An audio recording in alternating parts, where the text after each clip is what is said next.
Good? Yeah. Man, anyone relate? Yes, I definitely watched this video.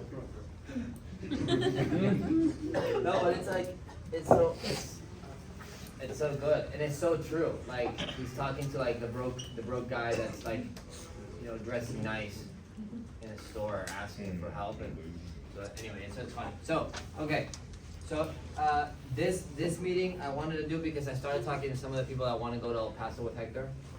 Good news for you guys is that El Paso is cheaper than here, but the point is I realized like people are not really focused on saving money. So we're gonna cover a few things, but what I want you guys to do is just ask as many questions as you can. You don't have to call yourself out, but you can, you know, tell us it's your friend or whatever, and you know, hopefully this is a no judgment zone for everyone, so that you guys can ask questions that relate to your money, to your amount of money that you have. You know, I know people have some fucked up situations. I know some people, like your parents take away money from you, like, which is the opposite of how the world normally would say. Or you have to give money away, or maybe you have child support, or maybe you have 3 children and you're a single mom, and daddy doesn't help, which is messed up too. So, you know, I know there could be a lot of different things, so feel free to call them out. Who has the video playing?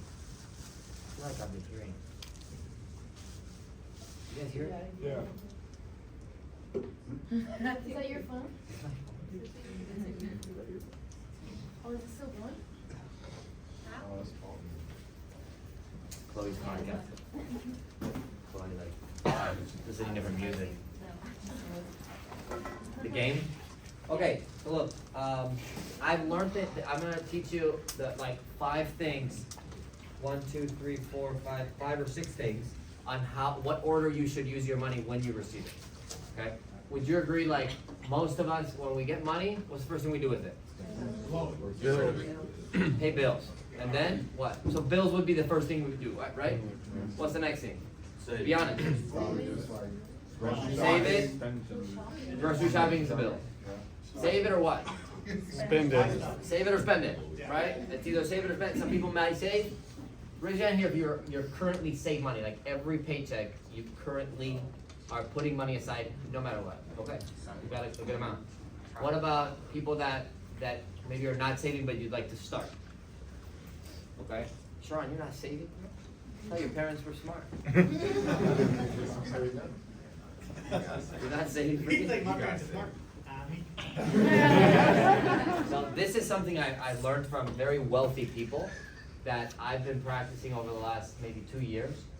And it's funny enough, and this is just to give you some stats, but my personal income has more than 10x over the last 24 months.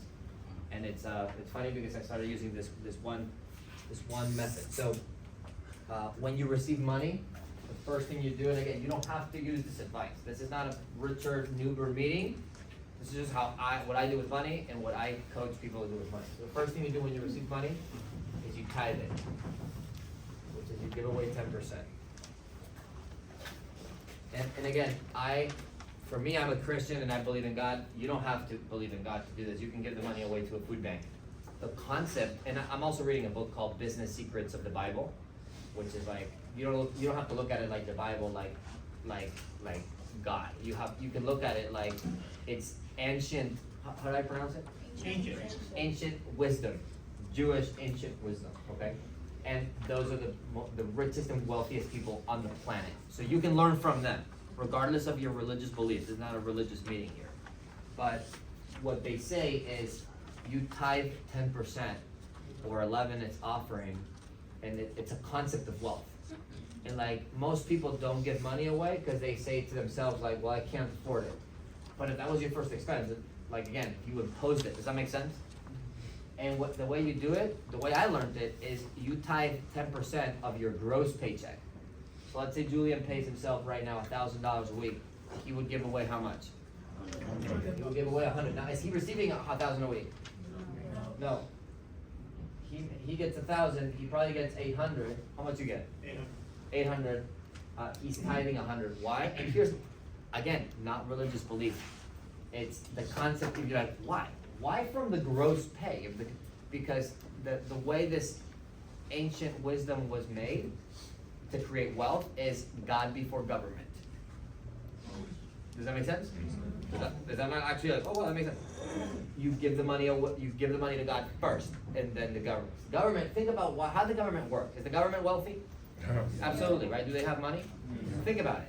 They take money away from us. Why don't they let us pay the bill? Like imagine there was like an IRS bill that we all have to pay every month. Because we wouldn't, right? Because people are not reliable on bills. So what do? They take the money from you before you get it. Think about just the concept. Is that a relationship based on trust? No. And by the way, do they care if you make more or less money? Do they care if you have more or less income, or if you have more kids or less kids? No. They take the money away from, unless, by the way, you're a business owner. Right? If you're a 1099 contractor, and you are providing services for the American citizen, like for example, Claire works for me technically, but she works as a 1099 because for taxes she manages it. So she does. If I paid her 1,000, she gets 1,000, and she pays taxes at the end of the year. So when you level up in the world, in the U.S., the government gives you that benefit of like, hey, pay us taxes at the end of the year. You still pay, but we trust you to not have to take it because you're a business owner. Does that make sense? So that's why the first thing you do with money, and again, you don't have to do this, but I've met 18-year-olds that are like, have crappy jobs and whatever. They've never been broke. Why? Because they give money away. It's just a spiritual, it's just a concept of wealth. It's just give money away, you'll get it back. Whatever you give, whatever you put out, you'll get back. So the first thing you do is you tithe. The second thing you take care of is your business. Like you receive a check for $100. The first thing you would do is you would give away 10. You give away 10 to whatever. Just give it away. Give it away to the homeless guy in the corner. It's not about the homeless person that you're like, well, you could go get a job and not throw it with me. It's not about that. It's about how you feel. Does that make sense? Don't look at it like, well, I don't want to give money away to nobody. It's selfish. When you're like, I don't want to give money away. I have owners that think like that, and they always have the same amount of money. It's kind of funny. They never grow. But like when you hold on to your pocket so much, it's really hard to put things in it. You know what I mean? That's the concept. Again, look at it like a concept, not like a religious thing. Just give money away. Just give it away. Don't be selfish. Get your next check. It's $100. Give away 10 to the homeless guy, or if you are smart, you do a reoccurring. You put it on some church or some food bank or something. Just give it away. The second thing is you take care of your business. Now you're like, well, I don't have a business. That could be what Hormozi. If you think about the video, what would that be? Skills, your courses, whatever it is that you're working on, right? Christian was just trying to get a book right now. What's separating you right now from your next level, right? So if it's level 2 in business, or if it's mastermind, or it's ownership, what is separating you? It could cost money. It could not. But chances are, like, well, I'm not gonna go to some team night because I don't have gas in my car. That gas money would be number 2 in that case. Does that make sense? Well, I'm not gonna go to a team night because I want to spend money. By the way, you don't have to spend money on a team night, but let's say you did want to spend money. I would look at that money like it's my business investment. Does that make sense? You should look at it like that. You should look at every job you're doing, you're a business of your own. And that is a bill that you want to pay always. So if you receive, again, it takes budget. If you receive $100 just for math, minus 10 you're tithing, you're at 90. However much it's gonna cost you to put away into, and by the way, if you don't have a reoccurring bill for business, because you paid for the book, maybe you pay Audible $15 a month, I don't know. Again, like if you're not pouring into your brain, if you're only depending on the development you get inside of the office to create wealth, you're not gonna get there because time's a lot faster than however much you spend here. Does that make sense? That's why book reading and listening to podcasts is way more important and more powerful than anything you can do. So if that costs money, spend the money on that. 3 is savings. By the way, Grant Cardone has a video. Anybody know Grant Cardone? The Pledge? He has a video that is insane. I'm not gonna play it, but I want you guys, if you're curious, look it up. He shows you how you can work at McDonald's and be a millionaire if you do this if you just apply this one rule, which is saving 40% of your gross income. Like if you save 40%, and you become a millionaire. He gives you an example of working at McDonald's making $8 an hour. After 20 years, you'll be a millionaire. And the concept is the same. He's like, look, if you work if you make $10,000 a month, let's say you make $10,000 a month, what's the government gonna take right away? 40%. Because you're in a higher income bracket. So his concept is if the government takes 40% from you, you take 40% from yourself. Because if the government's taking 40% from you, should I not take 40% to put for my future richer? What's the problem with that? Is you gotta live on 2. And most people, when they earn 10,000, they don't wanna live on 2. Because that would mean a person making 10,000 a month is living in a 1-bedroom apartment with some potential roommates. Cockroaches. And does that make sense? Imagine living on 2,000 a month. Like, anybody's rent's already 1,500? You would have $500 a month for gas and food, but you would be making 120,000 a year. Are you willing? You know what I mean? Like, if you're willing to do that for 20 years, you'll be a millionaire, because you would be saving $4,000 a month. 4,000 a month times 12 is 12 times 4 is 48. You would be saving $48,000 a year. Times 20 years. How much?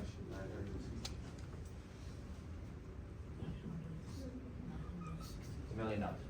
960,000. 960,000. A million. You're a millionaire. Think about it. You're a millionaire cash. Actually, you're not a millionaire. Like, you actually have $1 million saved. So you can be a millionaire. Anybody right now here? You're 20. You could be working at McDonald's making $8 an hour, and you can apply the same rule, and it would work. You just have to do the math. So the thing is, do the math. Like, put a budget for savings. Like, Richard, how much should I save? We can go into questions for that. You should save. The point is, you should save. It doesn't matter. It doesn't matter if you have money already. It doesn't matter if you don't have money. It doesn't matter if you're catching up on bills and you're still behind from some rent. Saving is a bill you should pay. Number 4 is bills. Then you take care of your bills. So let's say you spend 90, you tithe 10, you got 90 left, you spend 15 on your business, so you got 75 left, and then you save 10, so you got 65 left. Then you really have to look at your paycheck like you only have 65 to cover bills. That's how you have to look at it. I know this is hard, but like, you have to start. After that, debt, and then lifestyle. That's just the order of the money you should. And again, it's just a wealth concept. Wealthy people. Did you know wealthy people have 90% of the income of the world? Like 90% of the money is in 10% of the people's pockets. Does that make sense? And then 90% of the people get to share the rest of the 10% of the money. Is that not a wild concept? Do you think they're doing things differently? Yep. And so the problem is, again, and that's what Alex is talking about, is like living below your means. He was living on a bedroom, sharing a bedroom with some guy, in a house with 6 other people, with dogs and whatever, paying $400 a month. You can do that too. You can do that too. You guys, and most of you guys are really young, like you can go live the next 5 years in an apartment. Probably won't have to be for 5 years, but you can go live in a 1-bedroom apartment in an air mattress with 3 guys and pay $300 a month for rent. And if you're not even so good in the field, you could be saving $500 a week. Some of you guys could be saving so much. You know, I see some of you guys' paychecks are really good. So, again, order of how to use money. If anybody have any objections, like, I want to do that, but I can't do that. Anybody want to talk about that? Any questions? Yeah. What if like you, like depending on how much income you get, you know that you only have like enough for like either bills or debt? Like how are you able to do like the other like 4?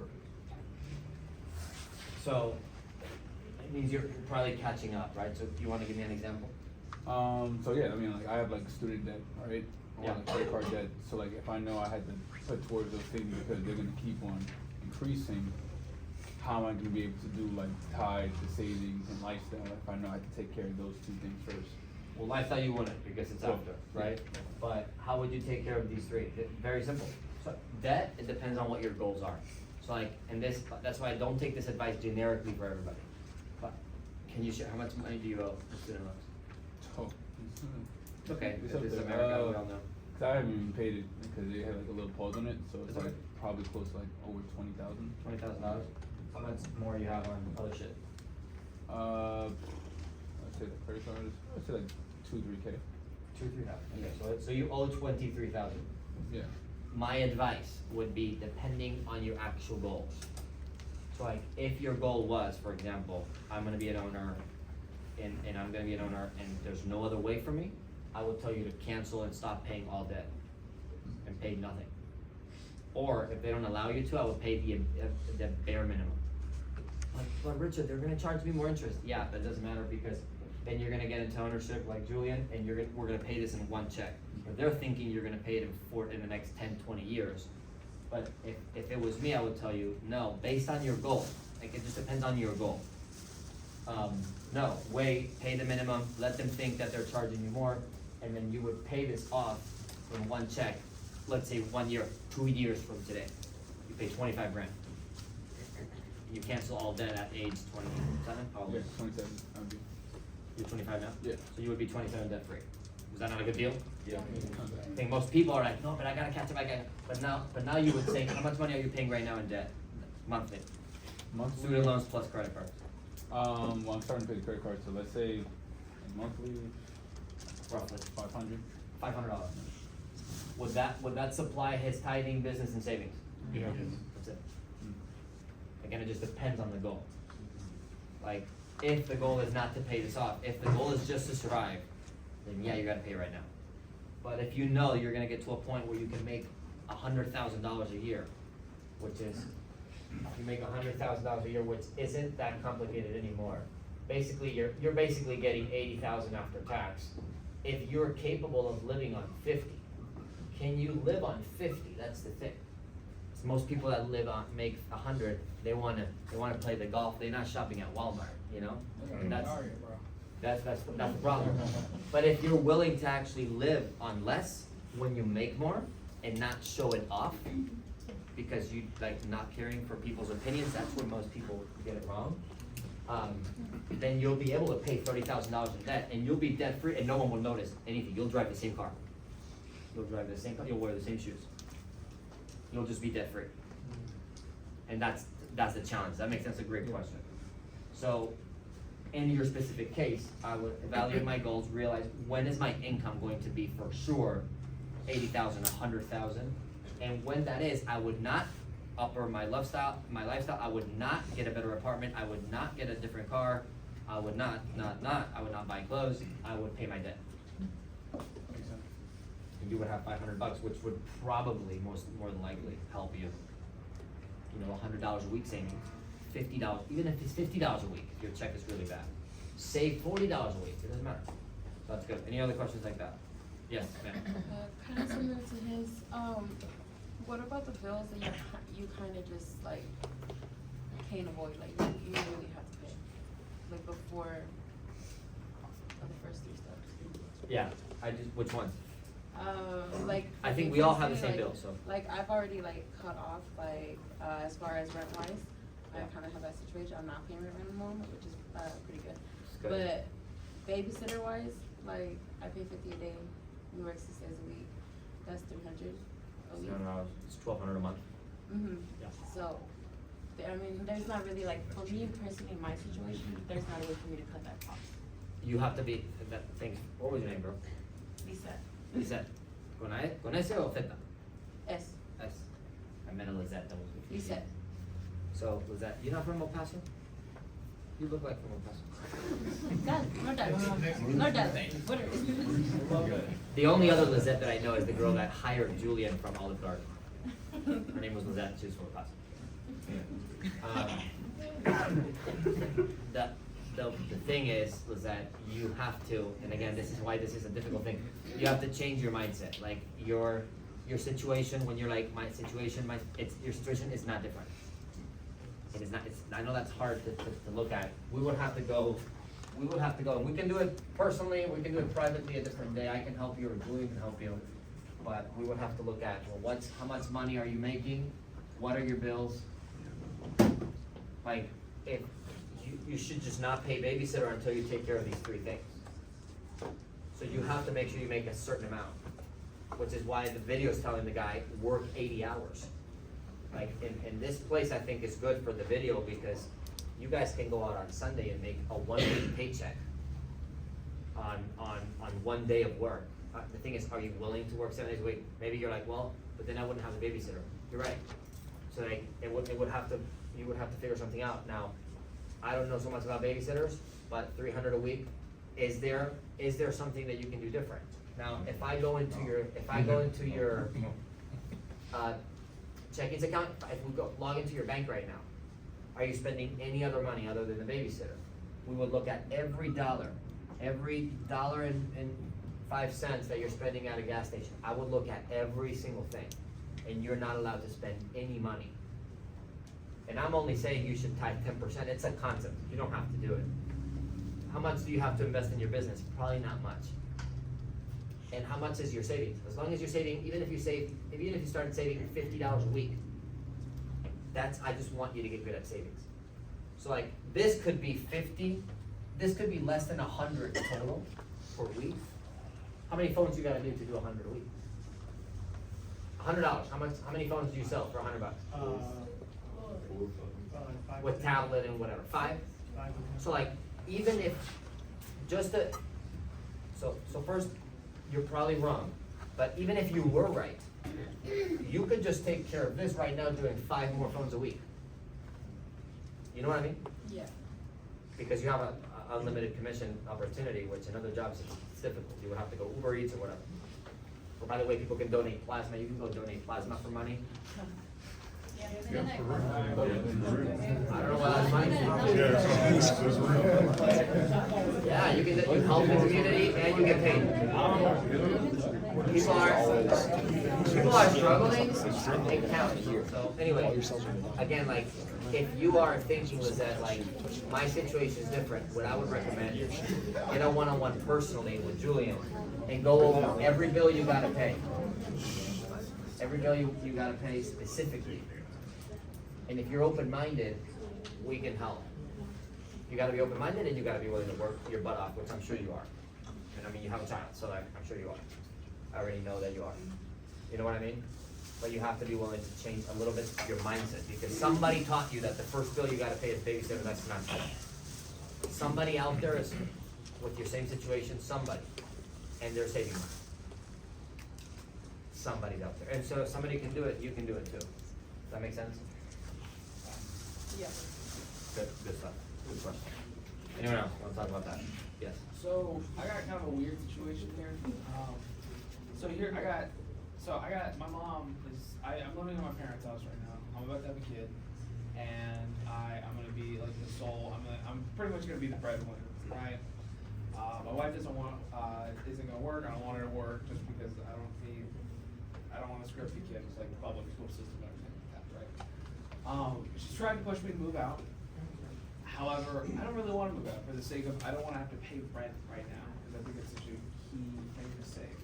But she has kind of like a new boyfriend in the house. It's just weird, you know? So is it worth moving out or is it not worth moving out? Like, should I fight it or not? I think that, and I might be wrong, but I think you're looking at it a little bit wrong. Go ahead. So Yeah. The money you're making isn't enough for you to have all these conditions.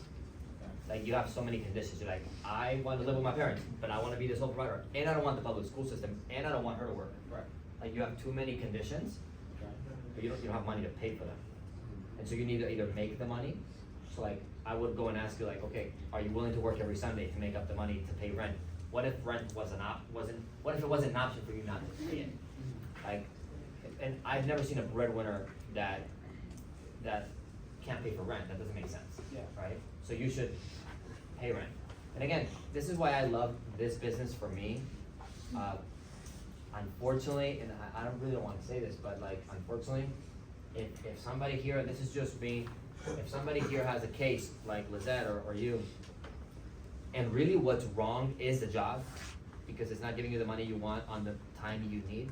Like, even if we lose a great person like you, like, just so you know, for me, like, I can't lie. I would probably tell you to quit if that was the case of what you needed. Even though, like, I'd rather want you here. That's why this meeting's not about the business necessarily, you know what I mean? Like, if it's better for your family to be in a different job, I would tell you that I would be a terrible person, I would feel bad for myself.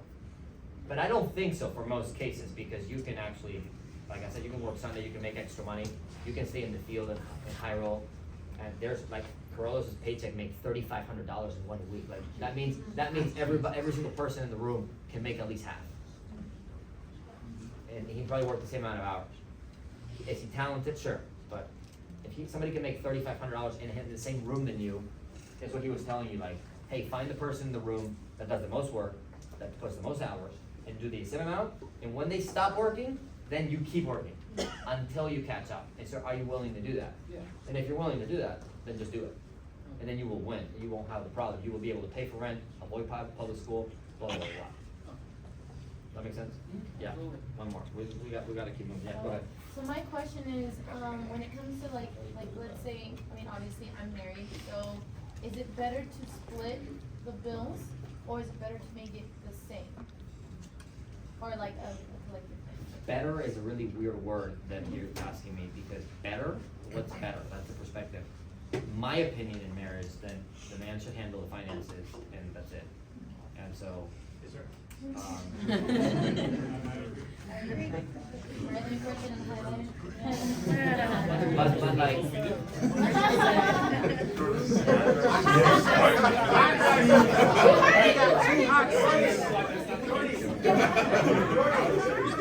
Her money's her money, your money's y'all's money.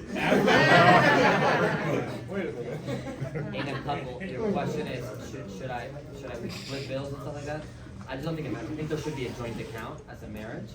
And so, like, all the bills should come out of that, and then we should follow combined, like, your paychecks that's the income of the marriage. All the paychecks combined is the income, and we would tithe 10% of that, and we would save whatever, we would sit down. If you're struggling, you would sit down once a week. If you're not, maybe once a month. I talk to my wife once a month. We have a little meeting on the calendar. Every first of the month, it says finances, Andersons, and we look at how much is in our checkings, how much is in our savings, and we just make sure it's growing. And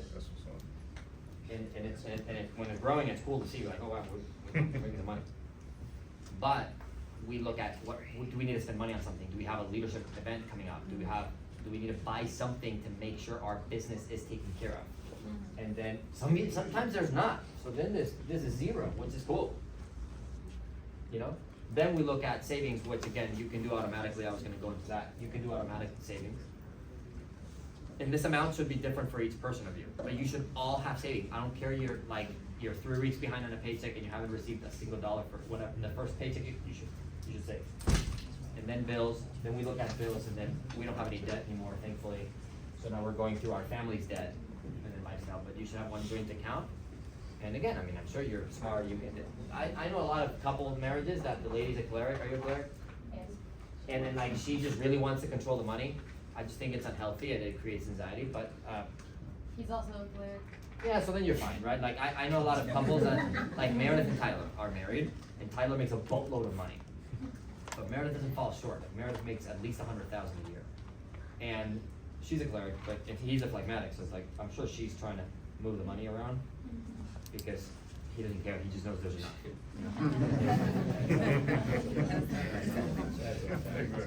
Anybody else have a question about that real fast? Yeah, John.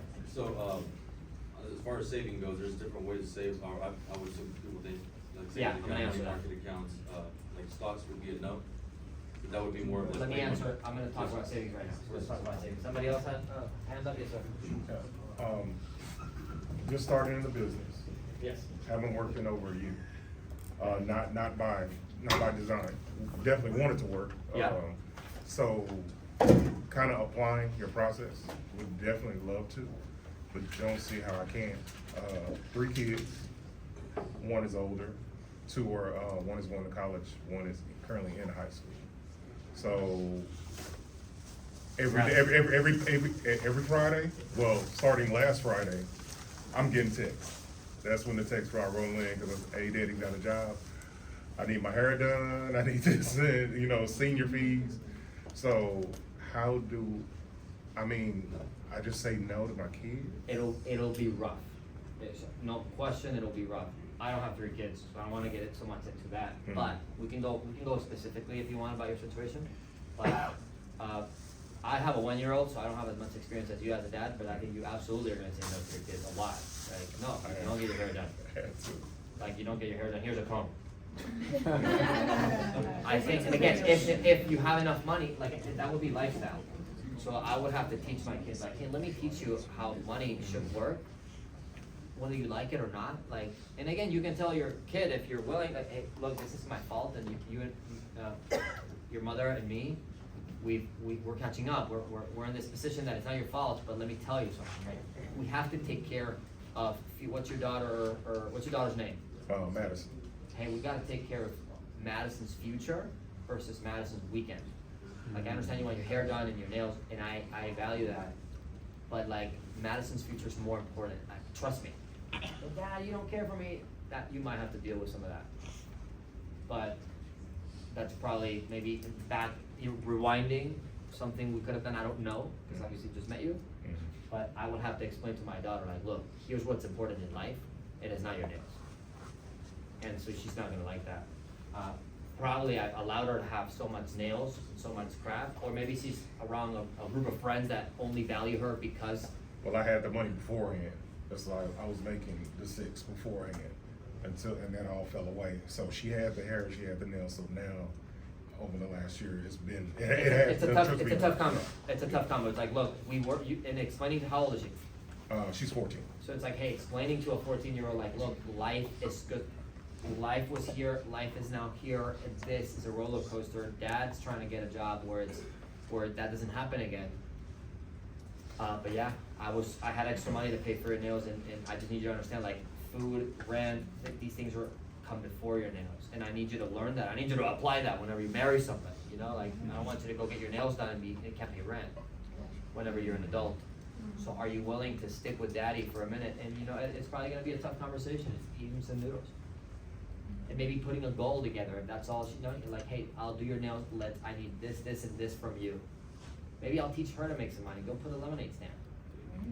Maybe I'll teach her to earn some money, you know, go door to door selling Salvation Army stuff.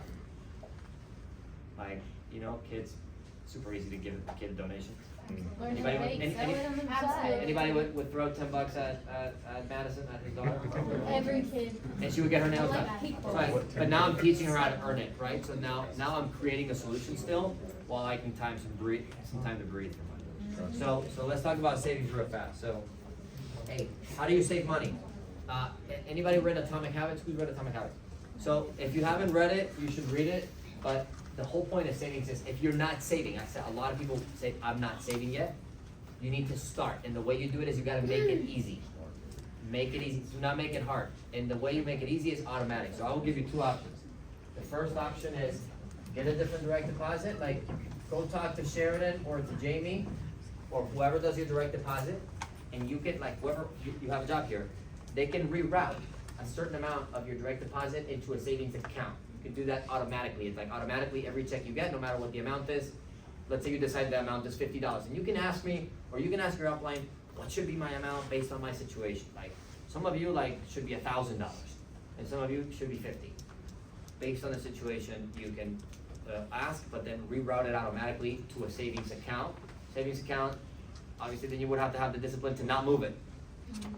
Okay, yes, Would a money market count as savings? what's that? Like It's a a higher account, yielding, savings account. like grows up a certain percentage. Is it easy to take the money out? Yeah, it takes just like 2 or 3 days, it actually makes it hard to access by a few days, so it gives you time. That's good, like, look, I was gonna say, I used to have an app called Acorns, which is kinda like that. I use it all the time. Acorns is an app that you can link to your bank account, you guys can download it right now, you don't have to do the direct deposit, and you can tell Acorns, like, hey, every week, take out, let's say, I used to do $5 a day, 35 a week. That was what Richard used to do, you can do something different. And every week it would take $5 a day, and it has an option that I like. It has an option that I like, that I will link it to my card, that it would round up to the next dollar. for example, let's say you buy a Red Bull at a gas station and it costs $2.60. In your head, how much money is that? It's $3. So what it would do out of the $2.60, it would actually charge you $3 for the drink and reinvest the 40 cents into the savings. I like that, because I was broke. I was like, oh dude, cent by cent, you know? Every penny counts.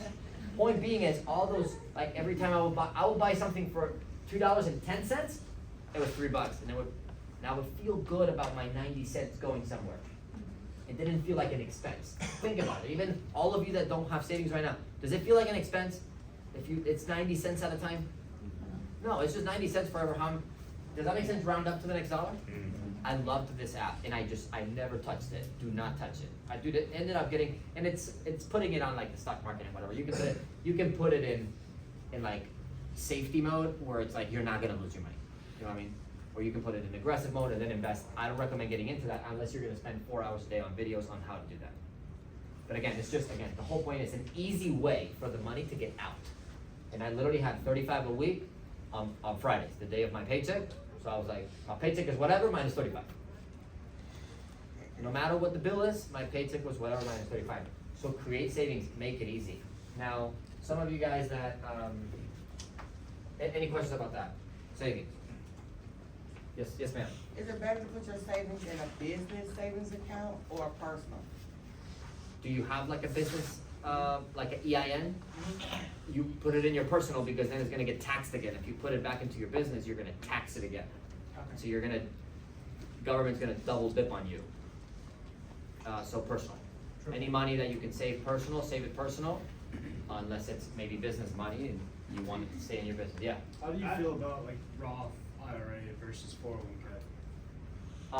I actually had one, and I think I just realized I can't use it anymore, because you have to make so Roth IRA if you qualify for it, you can only spend, I think you can only put in $6,000 a year.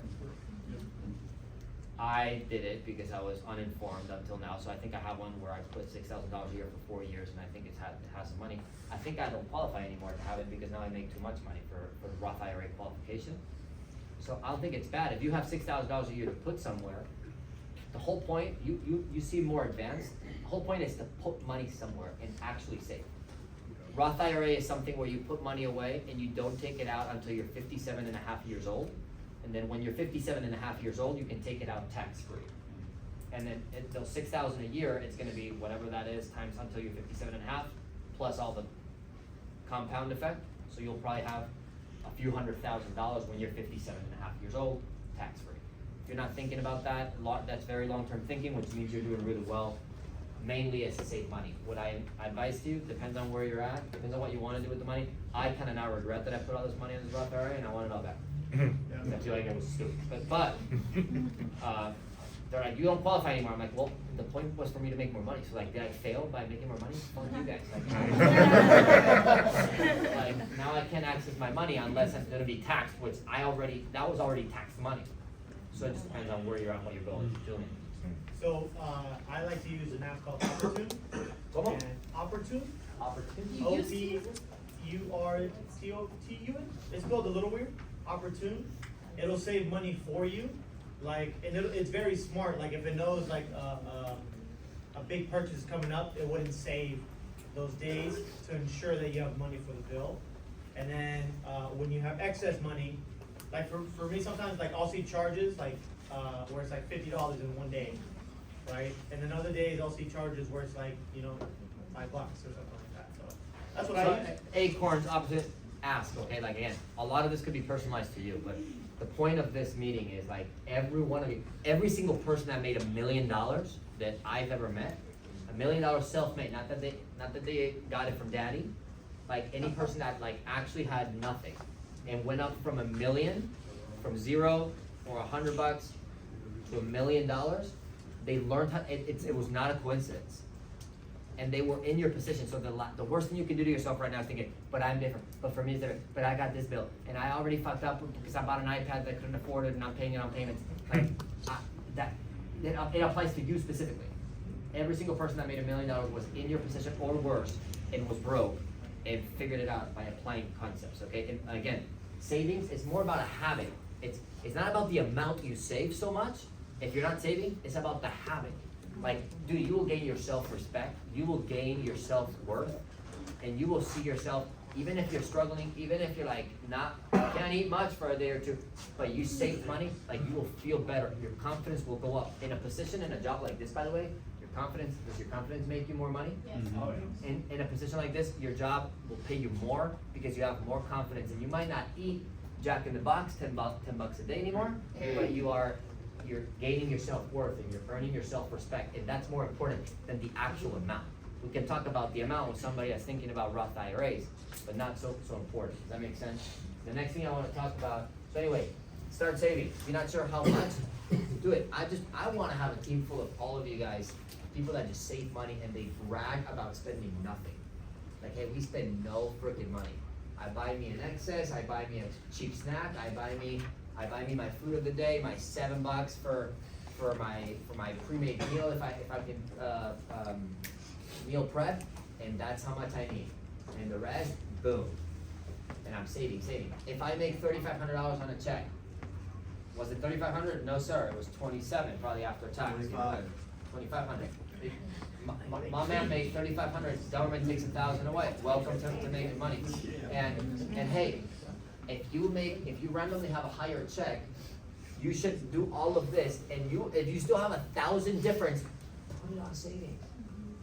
Put it on savings. It will not hurt you. I promise you, it won't hurt you to put it on savings. Credit. Some people don't have credit. Raise your hand if you do not have any credit. You've never used a credit card. Yvonne, you and I got a credit card for you, didn't we? No? You got disqualified? Okay. And by the way, who can raise your hand saying I got credit and it's not bad? I got good credit. I okay credit. And like you don't owe money. Okay. So hey, you know, hey, credit. Let's roll. Hey, credit. It was all. I'm just here to tell you. I think you guys have better credit scores than me, and I don't think it matters. I think my credit score is like 650. I don't know why. I think I left an apartment like 4 years ago. They charged me $200 for not cleaning the fridge out, and like for some reason they never communicated that with me, and so they put me in some debt collectors and they reduced my bill. But you probably have better credit than me. It doesn't. My credit score to me doesn't matter because I'm not buying anything. It's like your credit needing to be good. It was a lie. Like if anybody told you gotta build your credit, that's not true. So I'm here to tell you, your credit actually doesn't matter that much unless you're unless you're buying things you cannot afford. If you're behaving, like if you should not buy things you cannot afford. So like your credit matters. If you're trying to go to El Paso, you gotta have at least not bad. You gotta like not owe money, so you can get into an apartment. Because you're not gonna buy the freaking apartment, right? So if you're in a position where you're not gonna buy a house, sure, you need the credit so you can get an apartment. You might need the credit to get some payments. But if you ask me, should I buy a car and payments? The answer would be no. If you have no car right now, I would not get a car on payments. I would not. I would save. I would do whatever I gotta do. I wouldn't Uber all day, because then you're paying $800 a month for a car. That's worse than having car payments. Right? If you Uber every day, which there are some people that do that, don't do that. You're probably spending $500 a month, like being driven here, like if you're some king. You know what I mean? But you should buy a car, but you should buy a car in cash. Cars should not be a bill, if possible. Like you shouldn't buy like people buy cars for more money than they can afford. Like if you buy a car, it should be less than 5-10% of your income.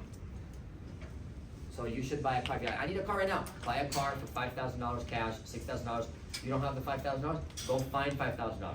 Donate plasma, overeats. Work from 8 p.m. to 2 in the morning to create. If you only can cover your bills with this job, go work from 8 p.m. to 3 in the morning at McDonald's 6 days a week. Sleep less. Sleep faster. Donate plasma. No. Wait. No. Like, if you make $8 an hour as minimum wage, can everybody agree? Yeah. Yes. If you work an extra 20 hours a week, which is from, let's say you work from 9 p.m. to 1 a.m.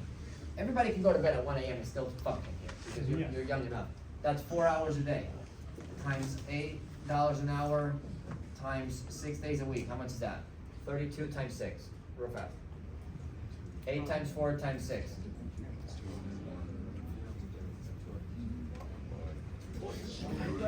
Money, bro. What was the number? 8 times 4 times 6. $200 a week times 4 weeks, it's $800 a month. $800 a month times 5 months, it's $4,000. And $4,000 working minimum wage on top of this job that you think you don't have any extra time. But nobody here is working at 9 p.m. Let's say it's 10. You want to argue with me? Let's say you work from 11 to 3 a.m. You could right now get a job on top of this and work an extra 20 hours a week if you were willing to do this right, to create wealth. Yeah, you go to bed at 3:30, you wake up at 8, sleep faster, eat better food so you're not as tired. But you could make an extra, in 4 months, sorry, in 5 months, minimum wage, which by the way, chances are you'll find something better than $8. Would everybody agree with that? You, right now, the most broke person in the room, you in 5 months can have $4,000 cash on top of saving your entire paycheck from this business. Which again, if you work Sundays, if you do extra things, like it shouldn't take that long. But in the worst case of the scenarios, you can make $4,000 and buy a car in cash. For $4,000. And you do not have to pay $300. Because the problem with your car payment is you're like, oh, it's only $400. But your insurance is now $180 because you're a risk to the roads and you're young and whatever. If you're willing to create wealth. Now, if you want the Dodge Avenger 2028 today, then yeah, then you're gonna have to go on payments. My boy Julian did that a few years ago, we're still paying the price. It's all good though, he's at least putting the work, yes. How do you feel about Uber in these situations where it's like after the field work, like 9, Sure, 1, sure, whatever. but- I think in this business specifically, you should be able to do this without getting the job. Just extra mile. Just make the money in the field. The field has unlimited commissions. So I'm just giving you an example for anyone in the world, but you can tell this to your sister. But the point is, you should be able to do this in this business. Like, just go every Sunday. Go every Sunday and make owners money. Make a deal with your owner. Dude, if you work here, and you're in this case, that I will figure out ways to give you money if you're in a struggle. Like, this is not about money. It's about you earning your self-respect. So, point is with credit, if you have bad credit, if you don't have a credit card, you should get one. Get a credit card. If you don't know how to use it, ask us. But the point is, people get credit cards and they swipe when they don't have enough money in their checkings. That's the wrong thing. So if you have a credit card and you want to build good credit, I know some people, this is stupid, but like some people don't know how to use credit cards. That's okay. Here's how I'm gonna teach you. When you have a credit card, somebody's gonna try to sell you one, or some bank, or some person. It's not bad. It's okay. Make sure you're not paying interest and things like that. The point is, you use the credit card immediately when you get it on your bank app, you set it up for auto pay. And every month it's got to pay itself. You are not allowed. The banks will tell you otherwise because they want you to go over. Does that make sense? You are not allowed to spend money more than what you actually have. If you do that, you will pay 0 interest. So the bank is not making money off of you, but you are building your credit. That's how credit is built. Is by using money from the credit cards. For example, let's say I have my checkings. My checkings have $800 in the bank. My credit lets me spend $2,000 because lets me spend $2,000. Dumb person does, dude, I need to pay my 4 tires. I don't have money in my checkings, or it's $1,000. I don't want to spend it on my checkings, but I do have an extra $2,000 there, so they do here.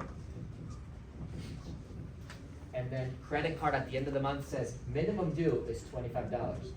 So then you just pay $25. You literally just got tires for free, but you only pay $25. It feels super good because your checkings is still at $800. Now your credit is at $1,000. You can still spend another $1,000, and you only owe $25 at the end of the month. That's how they get you. This is bad. Do not do this. Do not do this. Only use your credit. You got to use your credit as if you were swiping your checkings. But you want to use the credit. It's an extra step what it takes to build credit. So you would have to actually not buy the tires for $1,000. You would have to drive careful. Because you don't have the money for all 4 tires. I'm serious. I'm serious. Yeah, no. Or you change 2 of them. Change 2 and you rotate them. But real quick. You gotta go. The way you do it, and if you want to be super good about credit and you don't want credit cards to hurt you, because some people use their credit card for money they don't have. You should never do that. You should, like, being homeless is better. Trust me. You being homeless is better than using a credit card. Do not use a credit. I know people that, I have all this money sitting in the bank, and I know people that fucking own these, they put like a washer, like a fucking box of water, which is what a washer is. A box of air, there's a dryer, that they put on a credit card for money they don't have, and here I am renting my washer used for $30 a month. Because I don't wanna own one, because what's the goal of owning a water box? If you don't own a house, like why would you have a washer that's yours? Now you gotta get a U-Haul just to transfer it. Think about how dumb that is. Makes sense. Somebody told you to do it, it was wrong. Does that make sense? So, credit card, the deal with credit cards, if you wanna build your credit, get the credit card. Do not listen to the banker. Don't listen. Only use money from your credit, and let's say you go to the gas station, literally this is what you do at the pump. You go to the, you got $800 in your checkings, gas station, you go to the gas station and it's $43 for gas. Make sure it's on auto pay, so that at the end of the month, those $43, and on auto pay for the full amount, not for minimum due. The credit card app will try to trick you to put auto pay for minimum amount, and it's like Amazon. Anybody try to shop on Amazon and like it tells you like the first option is like reoccurring. Like you don't want to buy reoccurring fucking TVs, but it tells you like reoccurring. Anybody seen that? Yeah. You have to carefully put one-time purchase. It gives you a discount of like $5. Anybody see that? Yeah. The bank will try to get you enrolled on auto pay for a minimum amount. So whatever you spend, they'll only pay the minimum. Don't do that. You have to pay full balance every month. If you want to be a maniac like me, $43 at the pump, swipe with your credit card. But immediately at the pump, go in your app and transfer $43 from checkings to credit at the pump. Does that make sense? So you're swiping the credit card, so this goes, this $2,000 goes to 1,967, and you immediately put 43 back, so it goes back up to 2,000 on the spot. So your credit card is never, like it's never used really. That extra step is what it takes to build good credit. Does that make sense? Again, if you're smart, if you're okay with some math, then you can do it the hard way, the easy way, which is just don't spend money that you were not planning on spending. Credit cards should not be like extra money. It's your card, do not spend it, and at the end of the month, it's going to balance the full amount. Super, super important. Ruth. Yes, okay, I have a question, because in school or whatever, they would tell me that you have to pay, like, on that day, so your credit score can go up. So you pay before or after, obviously it's not gonna grow, or it's just gonna go down. I'm not sure if that's true or not, but it doesn't matter. The one thing that matters is the full amount is paid by the end of the month. Yeah. So if I pay sooner, is that Pay gonna sooner? affect credit score? It's the same, it's the same as paying on the same day. Same day, end of month, just do not let it, like, if you owe if you spend $1,200, in the bank might trick you into like, you spent $1,200, but it says you spent less too. Just count it on a notes on your phone. If you swipe your credit card for $1,200, you have to pay $1,200. Do not pay less. That's when they win. They charge you a little bit more and a little bit more. And your credit score might go up, but it doesn't matter, you're paying more. Like some people buy TVs for $1,000, they end up paying fucking $8,000 on a TV. Right? Because it just happened to Claire. Claire paid a car, and then she went back to realize how much she owed, and she's like, what the fuck, I thought I put a down payment for $11,000, how is this payment? Oh no, rates went up, we notified you. So she paid a down payment for $11,000, and after 2 years of paying, the fucking amount balance was the same. It's going all the interest. How terrible is that? This is with bigger amounts of money. Car dealerships will fuck you up. Oh, yeah. They will mess you up, sorry. Car dealerships will mess you up, bro. They will mess you up because they know you're a hungry bird you want a nice car so you can get the girl, and they will mess you up. So, to build credit, we gotta go, it's time. Okay, got the hooded channels. We're supposed to start. Alright, real quick. Real quick. Until you can pay it. Yes, one second. Hey, if you have bad credit, again, don't pay, just, if you have bad credit, what you wanna do is stop using credit cards. You have to know yourself. If you have bad discipline, do not use credit cards. If you have bad discipline right now, make it really hard to spend money. What you should all do, if you're in a tight spot right now, and again, I'm just assuming you're in this meeting because you want to just create wealth or in the future make more money. If you're in a tight spot, like you're sometimes you get weak and you buy things you shouldn't, you should erase every card from Apple Pay. You should not use Apple Pay. You don't qualify for Apple Pay because you're broke. You do not use Apple Pay. You should delete Amazon from all accounts. You should delete Uber Eats and DoorDash. You should not use digital money because it feels like it's not happening. You should not do it. You should delete it and only work on cash and keep the freaking coins in your pocket. That you should pay gas station, cash. Takes more time, it's more annoying, but it's your fault because you're the one that's broke. And if you have bad credit and you're having to pay, just again, two options. If you owe money to a credit card like Emilio was talking about, right now, depends on your goal, I would either pay the minimum, because again, we're talking about a past mistake, past error. So cool, I would pay the minimum, just to not get in trouble. Because then you can plan to pay it off later. But if you don't owe money to a credit card, stop using it. Stop using it. Do not have credit cards. If you're bad at it, just do not have any. Again, the whole point with credit cards is that the world, the banks, the people, the IRS, the people that take your money before they ask you, before they trust you, they will convince you to spend money that you do not have in your checkings. Like literally. And I don't want to make anyone feel bad because I know the world, everyone does this, but like, some of you guys drive $40,000 cars, $40,000 freaking cars, and you never made that in a year. Think about that. Think about it. You've never had a job with that salary, but you own a car to go to the job. This is the rat race. Like you own a car that's worth more than your whole year of a job to go to the job. And then you work 12 hours, so then you actually don't do anything else with the car. You go back to work, back home, back to work. It's called the rat race, and like it is ridiculous. You only, in my opinion, should buy a $40,000 car when you make $400,000 a year, and you buy it in cash. Makes sense. Again, if you want to create wealth. If you are, again, a lot of this is honesty with yourself. If you are more interested in looking better in your 20s instead of wealth, and you're okay with making a little less money, that is okay too. Like most people do that.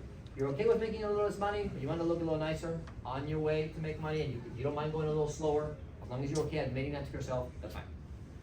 You don't have to be wealthy. You can just be, you can make $100,000 a year and spend a car payment of $400 a month, and you should be fine. It's not gonna be wealth, you're not on the wealth path so quickly. But that's okay too. It's less dumb. But if you want the wealth opinion, it should be, you should buy a car for $40,000 when your income's $400,000. Your car should not be more than 10% off your expense, off your total income. Does that make sense? So credit. If you have bad credit, fix it by having discipline, paying the minimum, and if you're still using credit cards, pay full amount monthly. And if you're not able to do that, quit using the credit card. If you're like, right now you're like, but I can't pay the full amount monthly, then quit using it, pay the minimum so you don't get more penalized, then minimum, and go swipe your debit card and put the PIN in every time. PIN, debit, PIN. No Apple Pay, no Amazon, no things like that. Any questions about credit? I got one more thing and then we're late. Oh, Yes. never mind. I'll ask Yes, you. sir. Okay, so current situation, so we just moved from Alabama. And we built up the savings pretty much for moving, right? So we moved here, savings are gone, they're out the door, because we had to get married. So now pretty much, there's no money, because I'm waiting to get paid from here, so I'm in that little window. And to live, I'm having to use my credit, groceries, all the stuff, so we can eat, survive, whatever, but. And then, on top of that, we still have bills coming in the door, because that's not gonna stop. So what's like the advice on, maybe that concept, I know I learned it in the past, the hard way, with that. So it's really just like, what's the best way to go about it right now until I get to where I have stuff? That makes sense? And this is a personal conversation, and I'm super cool scheduling something with you and having it. But again, probably some of the ways you're looking at it is not maybe the most profitable way. So right now you have bills, and the mistake number one that you're making in your head already, you're thinking, I have to use somebody else's money. If not, I can't live. and I would disagree. I'm sure I can find things that you're spending money on that you just shouldn't. Again, I agree, moving and stuff is hard. But one thing you already said that is what he's talking about is you're like, right now I have to use credit. I have to use credit to pay groceries. And that you're already in that assumption. That assumption will drive you to be more poor. You know what I mean? So what we have to fix is the assumption. Everybody understand that? Yeah. We have to fix the assumption first. And obviously you're in a tight spot. So we would have to personally go through your case dollar by dollar today, then create a plan to get out of it, then move into this. Right? So that's for everybody's case is different. But you gotta free yourself from the assumption of I need to use credit. Credit is not your money. When you use credit card, it is not your money. Which is why it's better to use it, because if you get scammed, or like, dude, I got a car stolen from a rental place one time, and they were trying to charge me $20,000 because the car was stolen in Denver when I went to visit Julian, and like, they're like, you owe me $20,000, I was like, ain't money coming out of my account, and they literally, because I used my credit card, American Express paid it. I was like, oh. I thought I had to pay. I was like, they stole it from me. I was like super scared. But because it's credited money, they cannot touch my bank. Now, if you're putting your debit card in, it's your money. You could get stolen. Which is why it's smarter to use credit money. But again, you gotta have the discipline to do that. So if you want, bro, let's chat, and then on Monday or whatever, let's do a list of stuff, and I'll help you and whatever. Did you hit the bonus on your first week? Did you get a paycheck? So I got that. That's good. So let's get you out of it. Good? Okay, last thing, and then we're on. Debt, okay? We talked a little bit about debt. Raise your hand if you have debt right now. Credit cards, student loans, cars. If you own a car on payments, you have debt. So actually, let's do that. Who is debt free? Who owes no money to the world? Good job. Good shit. Victor, you debt free? Yeah. You don't have a car. So look, in Victor's case, if I'm debt free and I need a car faster than doing the route of saving cash for a cash car, in that case, if I have good money, no debt, I might recommend going into some payments. Case by case. Generically, if you ask me in front of a stage of 2,000 people, should you get car payments? No. That make sense? But if I go, somebody has it, that's a weird case. He has no car but no debt. Most people with no car, they also have more problems. He doesn't. So in that case, does that make sense how it could be different? Yeah. So please don't apply like generic, like stage advice into your personal life, because you might wreck yourself. So if you have debt, it could be, what kinds of debt do most people have? Yell it out, what debt you have? Credit cards, loans, credit cards, schools, houses, and cars. Diapers. Okay, real quick, we gotta go. It's like, hey, debt is different also case by case. So my best advice for debt, if you're on reoccurring debt right now, so meaning you're paying a car every month and you can't get out of it. Yes, ma'am. Let's say, I've heard of this situation because, I kind of work around this. Yes. But, what if it gets sent to collections? How would you take care of that? That's what happened to me, and it's so, just so you understand how the world works, like, they put me on collections, I have money to pay it, they just didn't tell me. So my credit took a hit, I don't know how to fix it, I'm sure I could pay someone to fix it or whatever. But like, they will put you on collections even if you are, even if you can pay it. And the messed up thing is, like, it'll hurt you going on to collections, so you have to be really good at communicating, really good when you leave an apartment, when you leave a lease, that you are all good, that you have a written message that says you are clean and you owe nothing. So if you're going to collectors right now, it depends on for what it's for. Do you know what it's for? Oh, no, well, I used to be a vet assistant, so I would see this happen a lot, where somebody didn't pay the bill and it was just sitting there and they would get sent to collections. And So people that would person should- come, people would come and try and pay to us, but we have we're not responsible for it. Right, because it goes to a debt Yeah, 'cause collection it goes to a company. debt So collection, in that yeah. case, that's what happened to me. I was like, can I come pay? And they're like, no, we don't know who has it. I'm like, Yeah. "Who has it?" So that's the problem. When people go sent to debt collections, their credit will take a hit. And again, if you're a broke person with broke mindset, because you could be in here and be broke, but not be broke in your mind, because you're trying to get better. If your mindset is broke too, then you think credit's important. Like if your credit take a hit, who cares? Like, unless you're actually buying a house, you don't need your credit.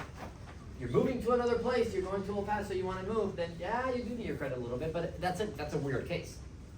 Your credit taking a hit is fine. I wouldn't recommend going into debt collection.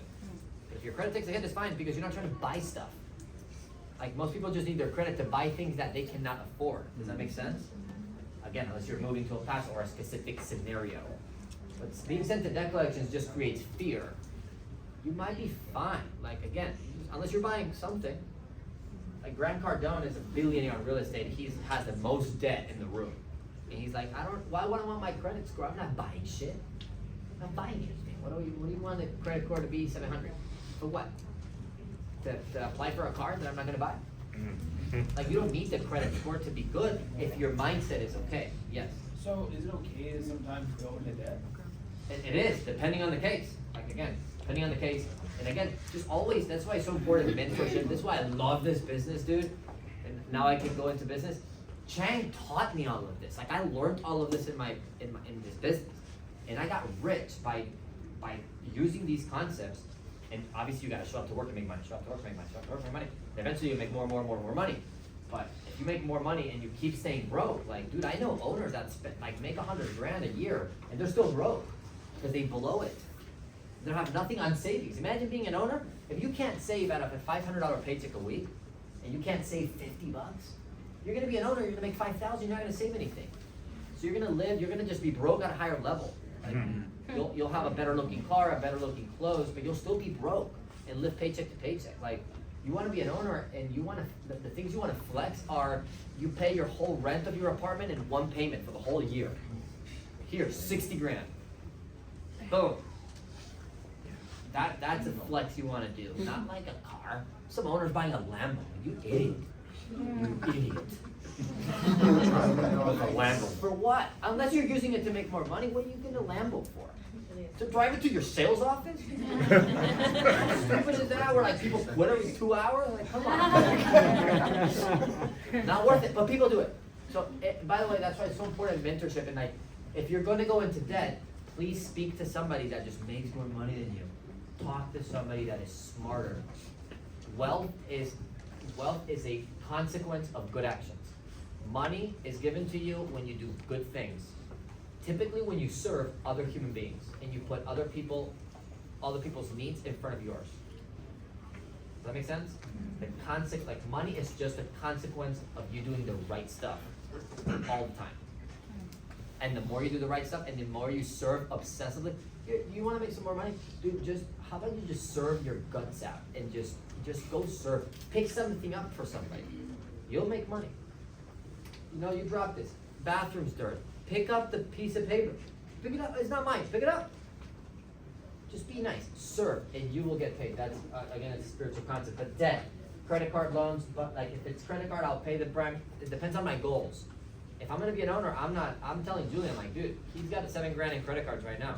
I'm like, just push it back, because we're gonna get him to $100,000, and then he's gonna pay it. Now, between now and $100,000, his interest might go up a little bit, and instead of $7,000, it might be $7,300. But he's paying nothing right now, and he's gonna pay it all at once. The credit card company is expecting Julian to pay that for 30 years, which is what the average person has to wait. The average person's not being taught this. Does that make sense? So we're gonna pay it off in one check. $7,000 is not enough money for how much he makes that per week right now. So only lining up a few weeks like that will get him saved. So in that case, I would say wait. But if you don't have a plan to make a lot of money, then sure, I would start paying it off right now. And don't worry about being embarrassed. I don't wanna say that I don't have a plan to make enough money. Your actions are the ones that say it. So don't worry about what your words say so much. Like if your actions are not like aggressively by actions and you being totally silent, trying to massively grow, you don't wanna make money. Which is okay. You shouldn't have to admit it because it's visually very obvious, and so then you should start paying it out. Cars, by the way, you can you're on time to refinance your car. If you're paying more than $400 or $450 before insurance, because then the insurance is another $200 probably for the person that spent a lot of money on a car, they probably gotta pay high car insurance too. So some people think about how stupid it is, but we spend, you know, some of you guys, I know you have $600, with insurance included, $600, $700 a month of car payments, but it's the same person that doesn't wanna come and teach systems, to go in the field, to make more money. It doesn't make sense, right? Like, what you want in life is not up to your work ethic, and so then you shouldn't have it. That's why you're suffering. But if you have a $600 car payment, just reduce it, turn it back in, put your tail between your legs, go to the car dealership, say, hey, Jimmy, I can't afford it. I can't afford to get the car back. And Jimmy's gonna be like, no, yes you can, you know, well, you can just pay us bi-weekly, tri-weekly. They'll tell you ways that you can pay so that you can still like afford to pay them, but it's not worth it. It's better to just give the car back, take the hit, and get a shitty car so you can pay less per month, so you can build your wealth, or you can at least get yourself to a position like an assistant manager. It's a guaranteed $52,000 a year, plus he's gonna make way more because he's gonna open up. But anyway, debt depends on where you're at, what's the debt for, and if you specifically wanna go about it, just talk to somebody with money. Just do not talk to your parents if your parents are living paycheck to paycheck. If your parents are having to wait until Friday to pay rent, your parents are not the source. The biggest thing you can help yourself is check people's fruit. And by I mean fruit in this case, I mean money. How much money does someone have? You know, isn't it an awkward question to ask when you ask people, how much money you have? It's an awkward question. Who taught you that? It's a broke person that taught you that, because people with money don't mind talking about money. They actually like it. And so when you're like afraid of asking money questions, it's okay. Like that, it's a broke person told you, hey, don't ask that person how. My mom said, hey, you don't ask anybody how much they make. Don't ask. My mom was, because she was embarrassed how much she made. She didn't want to get the question back. Does that make sense? So make sure you're not taking advice. You're gonna have to say no to parents and friends that are like giving you advice on your money. If you're living in your parents' house, they're entitled to give you advice. You should leave their house though. But I mean, obviously they're paying your bills because you live in their house, so that they feel entitled to give you advice. You still should say no if your parents are living paycheck to their advice. They can say, well, no, you know, that guy Richard told you to get a credit card, but I got a credit card and it didn't work for me. Like, whatever, you know, also your parents lived in the 80s. It's different, it's very different, you know, than 2023. You know, like, people used to work for 40 years and that was normal. Yeah, we'll do one more question, we gotta go. What's a good way to tithe? Huh? What's a good way to tithe? Go to church. Go to church, give it to your local church if you believe in that, or you can just give them money.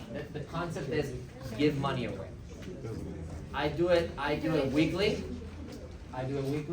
And like again, if your check is $5,000, you give away $500. Give it away to somebody. If you don't want to be thinking about it because my mental real estate's important, then put it on automatic reoccurring to somebody. That's it. Yeah. Would it like family count as well? No. No. Do not give money to your family if you don't have money to yourself. Pets. Who has pets? Okay? Sorry to tell you this, but like, having a dog is a luxury. Like, if you don't have money to buy a car because you got to put it on payments, why do you have to put a creature in your house that depends on your income? Like, or a cat. Seriously. And again, I only learned this from a wealthy person. Somebody's like, dude, you gotta be rich to have a dog? No, but like, poor dog, bro. What's your dog? While you're in the field extra miling, your dog's in the house in a cage or what? Like, what kind of life is that? No, seriously, don't be selfish, man. Like, you can't be broke. Listen, we're almost done. You can't be broke and be like, but I gotta pay my pet food. My dog food. The only dog in my house is me.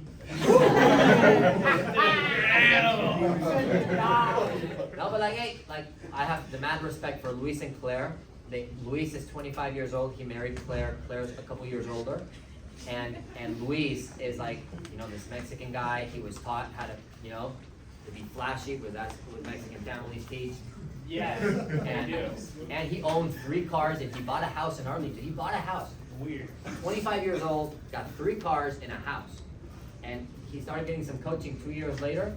He sold his house, moved into by coaching by wealthier people, moved into a 1-bedroom apartment, gave away his dog. He cried so much. Poor Luis cried so much. He gave away his dog because it's just a better life for the dog. It's hard, but if you have a car payment, you shouldn't have a dog. Sorry. Because you don't have money to transport yourself, you shouldn't have a dog. Now, can you afford it? Yes, but the dog deserves a better life if you love the dog. Sorry. Dogs are a luxury, they're not a need. Like, if you buy a dog, it's like, I just don't wanna be alone, it's for companionship. Again, I'm just teaching you the secrets of the wealthy, that's Richard's opinion. Well, I have a dog because I'm sad. Is that a reason to have a dog? Like, poor dog. Because your lonely ass can't get a girlfriend. Sorry, was it? Dogs don't talk back. They'll beep that out, on the video they'll beep that out. Beep. Dogs don't talk back. But you shouldn't have a dog because like, I just want, why you have a dog? Well, just, I don't want, you know, for companionship, for feeling, that's not a good, like, that's not valid, dude, like. I just wanna have a kid because I don't wanna be alone in my house. I mean, I just wanna have a kid.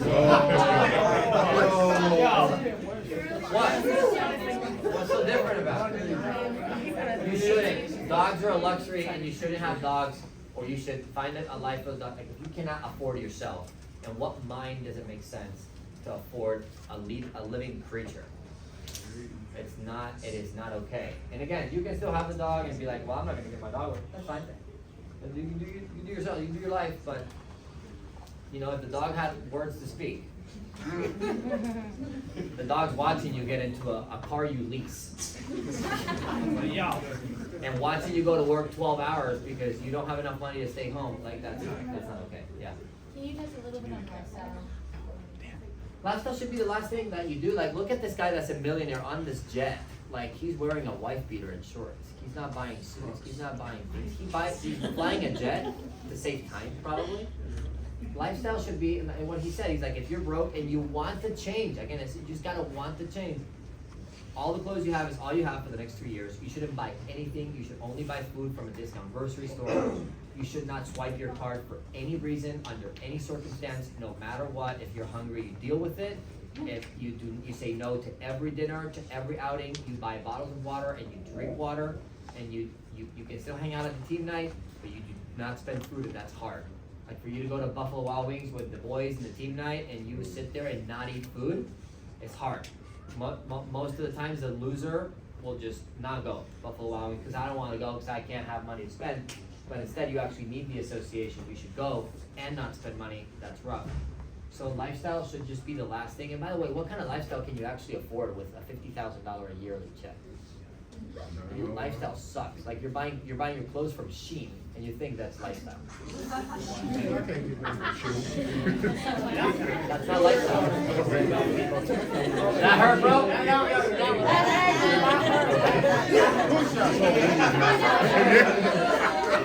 That is not, hey, I'm talking to people that want to make $1 million, you know? Shein ain't lifestyle. Sorry. H&M ain't lifestyle. You go into Texas Roadhouse. I'm talking about like taking care of your generation, like taking care of it, like paying your parents' debt, paying your family's debt. What was that word you said? Your lineage. Go up your parents, your grandparents, and pay all of their debt. That's cool.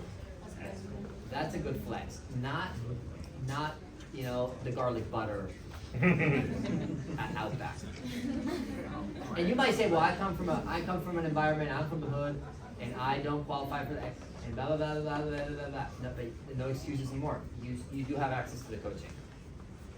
You should not read science fiction books or literature or crap. You should read books about money and books that teach you to think and grow rich. Every single person here should read that book by Napoleon Hill, Think and Grow Rich.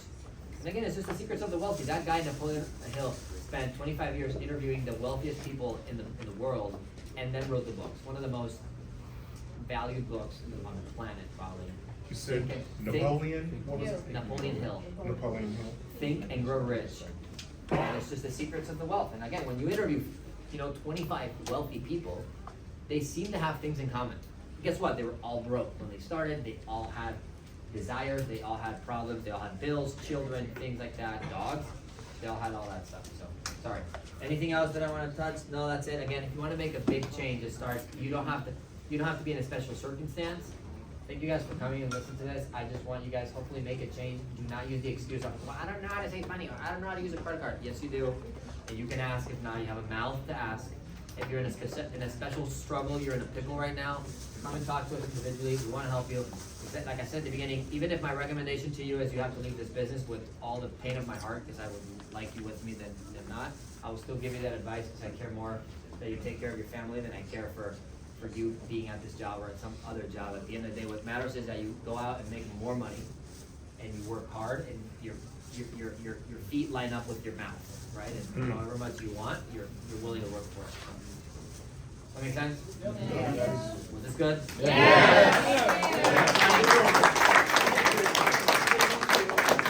I'm starting a little late. Should we have like a later? Should we like not hit goals frontier since we're starting a little later tonight? No. All right, 9:25. Let the boys in.